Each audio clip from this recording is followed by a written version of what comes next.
Hello and welcome to the Daily Mill for Monday, the 6th of October 2025. In today's Millwall news, it was match day for the under-21s away at Watford, and they lost. They lost 3-1. So this is the match report from millfc.co.uk. Defeat against Watford under-21s. Mill under-21s took on Watford under-21s at London Colney on Monday afternoon in the Professional Zone League, falling to defeat. Sheldon Kendall's goal 20 minutes from time wasn't enough for the Lions to mount a comeback in Hertfordshire. Watford started the stronger of the two sides, going close through Albie O'Keefe, who headed just wide following a Leo Ramirez-Espan in-swinging corner after 10 minutes, and through Ian Gaston Kamga, whose powerful effort from close range rattled the crossbar after a scramble in the box caused by another set-piece delivery from Ramirez-Espan. Mill began to get the ball forward after a quarter of an hour and had their first chance of the game as George Beaumont crossed for Rahis Bangor Williams, whose volley from 12 yards was fired over. The Hornets regained momentum and broke the deadlock as Conrad Huntz's, again plural, doesn't need to be plural, long throw was only cleared as far as Xavier Messiah Edwards, whose edge of the box strike flew into the back of the net on the half-hour mark. A second woodwork hit for the host came off 7 minutes later as Jonathan Ayula Lawson capitalised on a defensive error and struck a right-foot shot from the edge of the box, hitting the right-hand post. A minute later, a deserved second came along as another Hunt long throw caused a scramble in the box. The ball eventually fell to Toby Adeyemo, allowing him to convert from close range. Despite a spirited start to the half from the young Lions, it was the Hertfordshire side who scored the third goal, as some good play from Ayulu Lawson and Albie O'Keefe saw Watford progress well up the pitch on the counter. The latter managed to find Amar Sangraka, whose shot from around 12 yards out was curled excellently into the top right corner to make it 3-0. Bosh.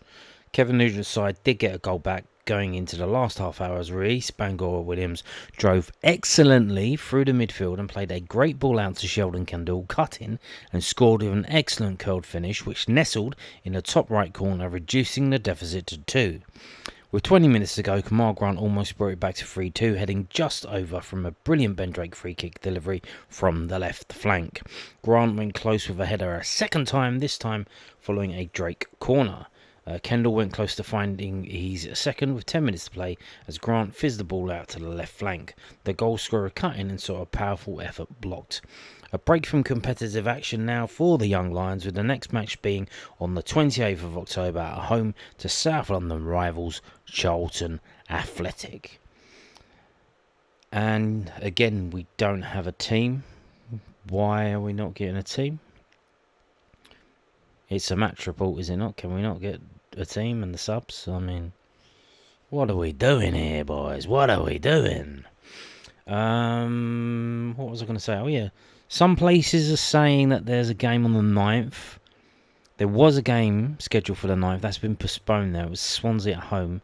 I think that was supposed to be at the Den, but that's been moved.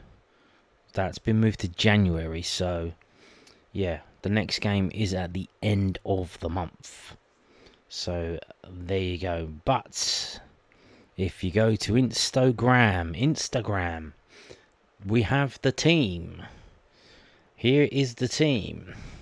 Lindner, Beaumont, Drake, Whitby, Grant, Dyer, Howland, Sugita Vieira, Matthews, Bangor Williams and Kendall.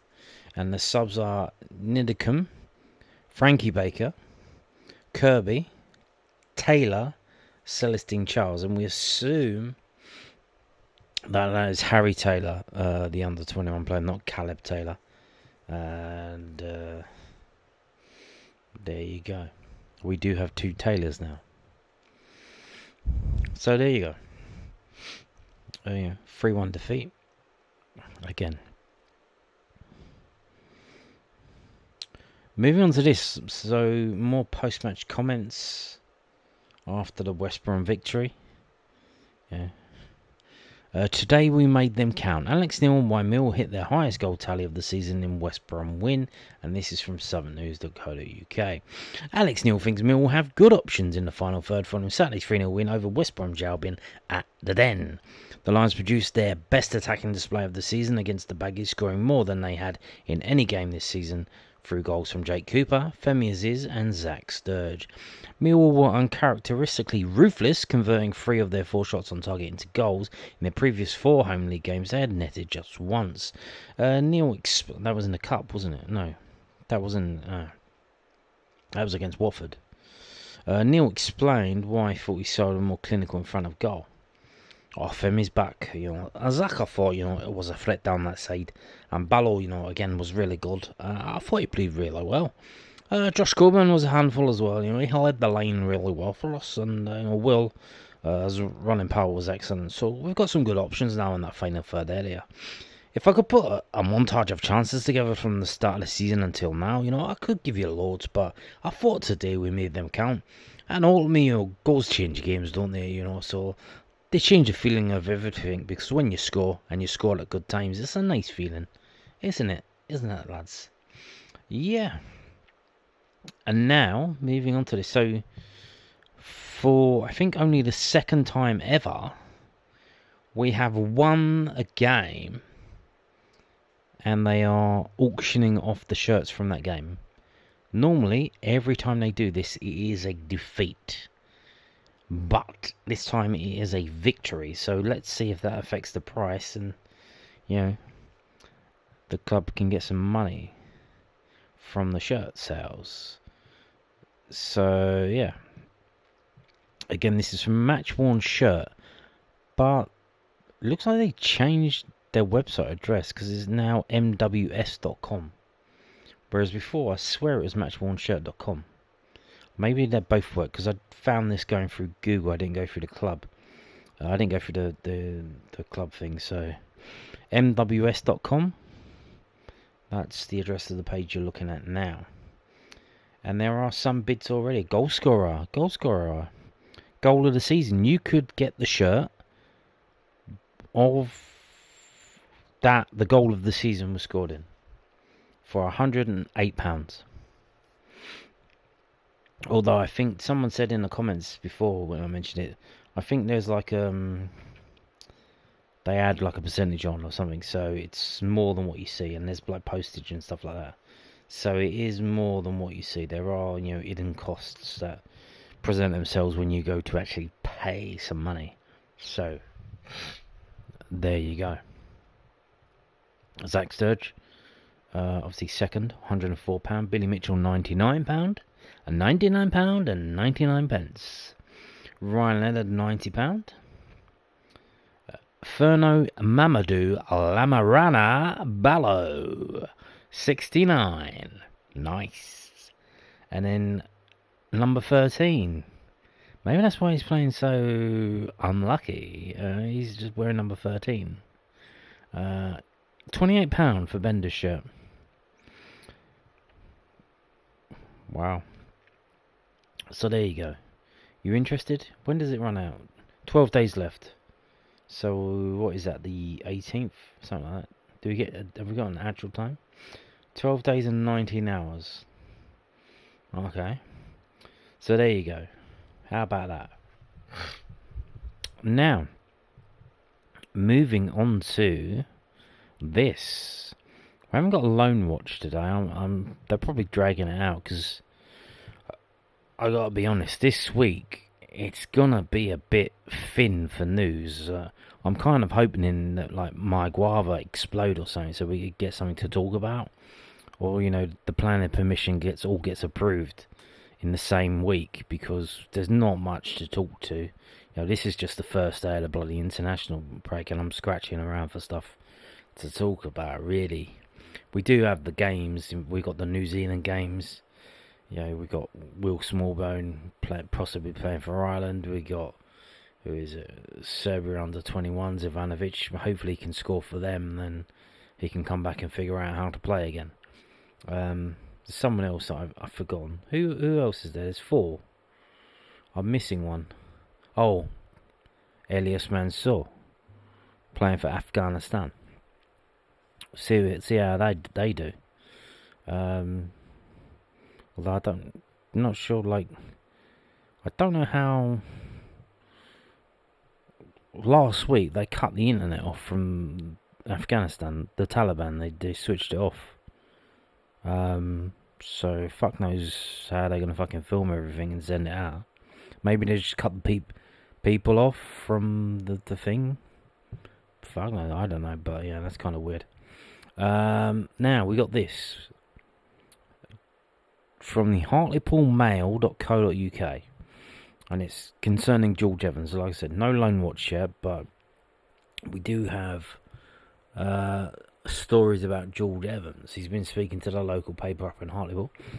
New Hartlepool United goalkeeper George Evans discusses signing for Pools and impressing on debut.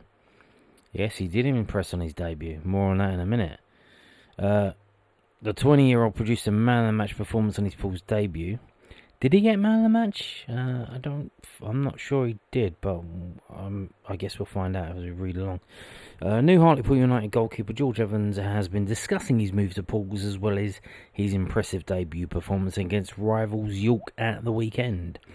The 20-year-old was unfortunate to be on the losing side as Pools slipped to their fourth defeat in 7 games despite an improved showing against the well-resourced Minster men.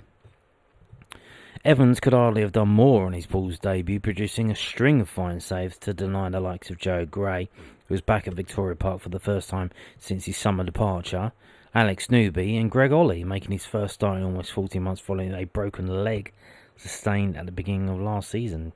Well, fucking up. Why did they let him take the penalty then? Jesus. He took a penalty and he wallied it over the bar. Other than the result, it was the perfect debut for Evans, who arrived on loan from Millwall in the week following an injury to the impressive Harvey Cartwright. Many Pools fans must have been fearing the worst after it was confirmed that Cartwright, who kept a remarkable 7 clean sheets in 13 appearances and had been by some distance his side's outstanding performer in the opening weeks of the campaign, was set to return to parent club Hull after thigh injury ruled him out for the foreseeable future. The 23-year-old wasted little time in endearing himself to Pools fans. This is that Harvey Cartwright guy, keeping 4 clean sheets in his first 4 games and impressing with his confidence and command of his area. However, both Pools and the young goalkeeper were dealt a blow on Wednesday when he was forced off 38 minutes into a dispiriting defeat at Carlisle. Concerningly, a similar thigh problem cut short a loan spell at Peterborough during the 22-23 campaign. With Adam Smith deputising for the remainder of the game in Cumbria, many Pools fans had expected the experienced goalkeeper to don the gloves for the visit of York on Saturday. Although given his well-documented struggles at the end of last season, there were fears about what that might mean over the coming weeks. Instead, Pools moved quickly to secure the loan signing of Evans, who trained with his new teammates on Friday before being thrown straight into the side at the weekend. Despite having next to no senior experience other than a handful of appearances for Millwall, as well as a single National League outing for Sutton last term. Now this is the thing. Obviously, when you're writing a story, you do your research.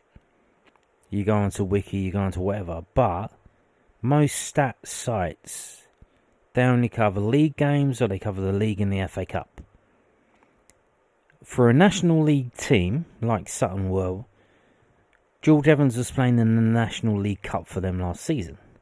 But that cup competition is like, what, the fourth cup competition for them? Like, a lot of them not interested. So the National League, their main cup competition is arguably, well, the one that makes the money is the FA Cup, but their main one's the FA Trophy.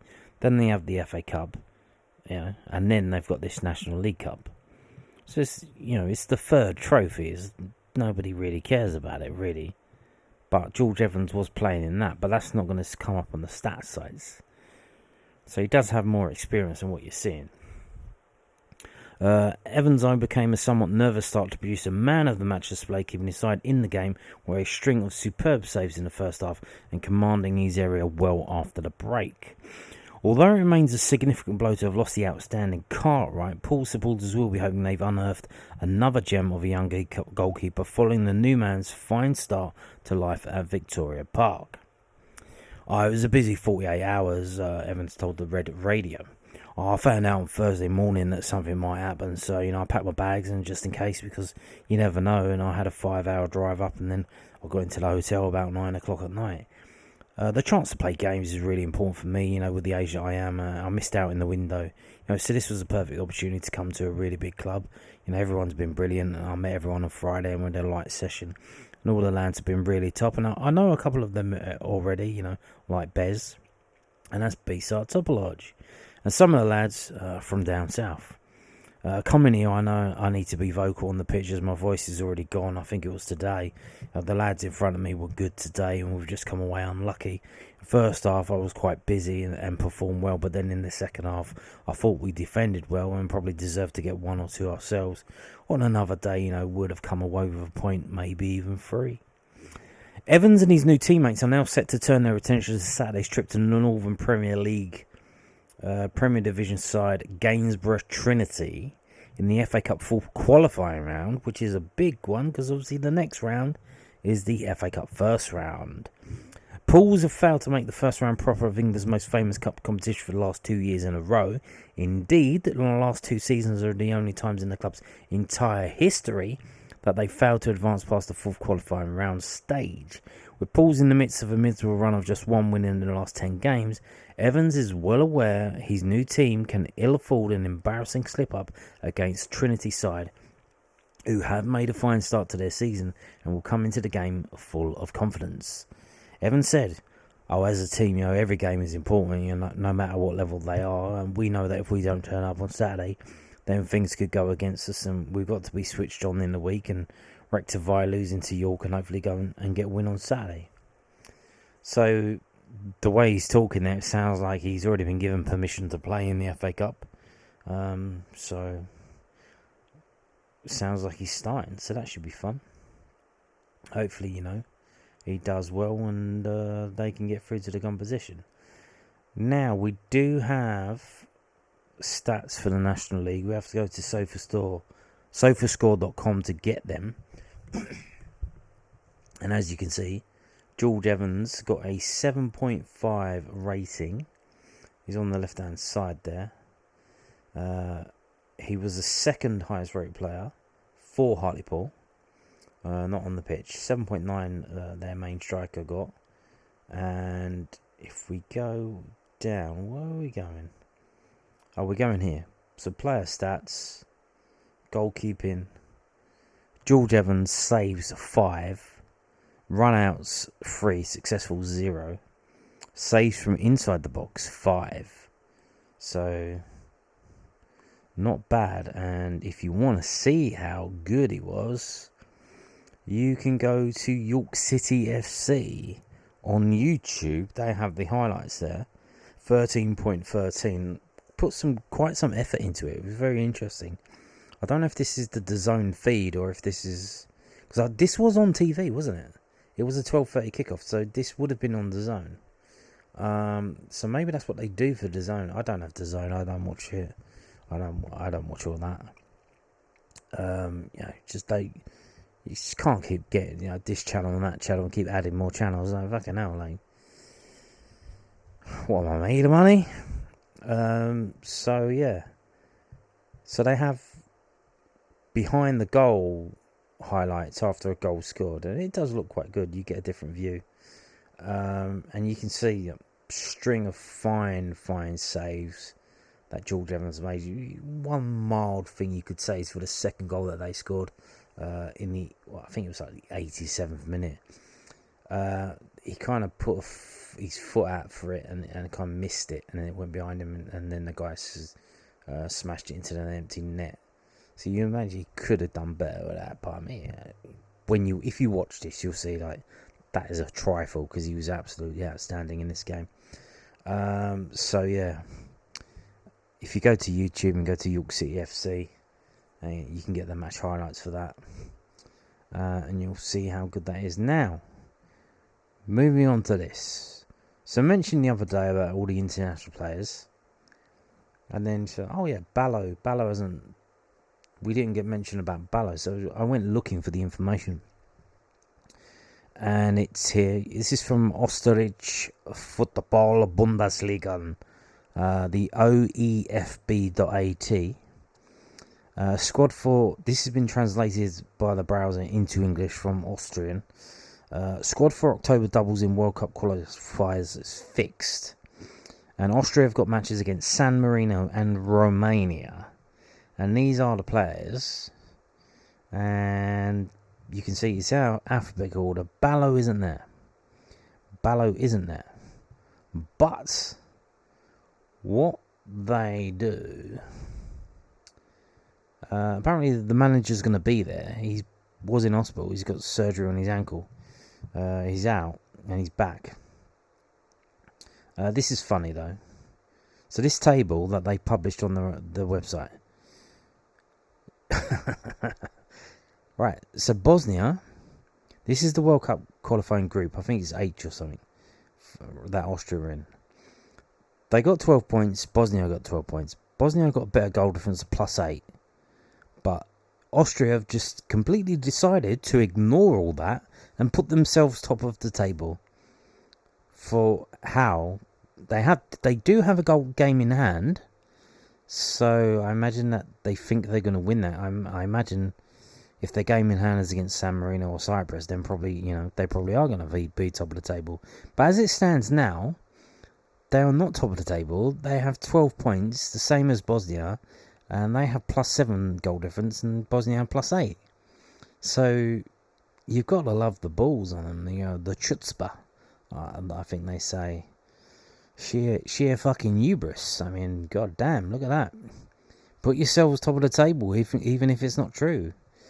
But why am I waffling on? What am I here to show you? Well, much like the last round of international games, Ballo is on here, but he's in reserve. So the Austrians, they publish all of the reserve players, which, a lot of national teams do have reserve players. Because what you need to do, and I've covered this in a previous video, there's kind of like bureaucracy behind the scenes in that the national teams have to send a letter giving the clubs 15 days notice that they want to call up a player. Now, because of that, if a player gets injured the day before the friendly game, they can't then just go and get a player in, because that's not 15 days notice, that's 1 day notice. And if you don't give the 15-day notice, the club can say, get lost, he's not going. That's the only time that they can tell them to piss off, if they haven't fulfilled the paperwork, the red tape. So what a lot of clubs do, and we don't see this because this is all behind the scenes, they will send out 15-day notice things, but for players in reserve, just in case there's injuries. So Ballo is one of those players. He's on call, as it's listed here. So he is there. Now, I don't know if that means he's gone out there with the squad, whether they're like, he's part of the old, they're all having a training thing or whatever, or whether he's back here, and if they need him, then they'll call him and he has to go over there. I don't know how that works, but he is on reserve, so there you go. But, I mean, they've got games against San Marino at home in the Ernst Appel Stadium in Vienna. And then they got the tough game away in Bucharest, so we'll see how that works out. But there you go. And on that note, thank you for watching, and goodbye.